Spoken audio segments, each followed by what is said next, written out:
Welcome to the Banker Lamp. Please enjoy the video. In this video, I will explain how to cook maple sausage links. Start by preheating your non-stick skillet over medium heat.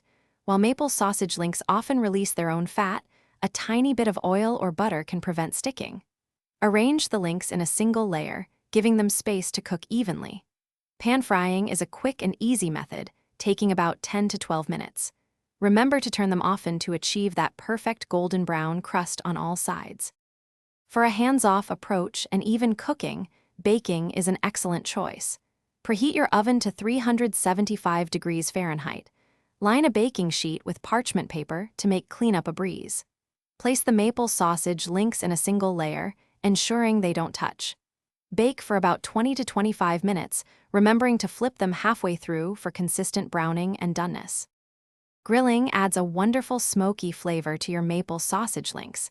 Preheat your grill to a medium heat, aiming for around 350 degrees Fahrenheit. Lightly oil the grates to ensure the sausages don't stick.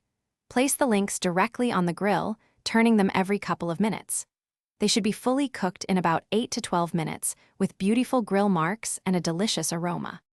The most important step is ensuring your maple sausage links are cooked safely. Use a meat thermometer to check that the internal temperature reaches 160 degrees Fahrenheit. Visually, they should be firm to the touch and show no pink in the center. Once perfectly cooked, serve them hot. They pair wonderfully with eggs, pancakes, or even tucked into a breakfast sandwich for a delightful meal. Thanks for watching. If this was helpful, leave a like and consider subscribing. See you next time.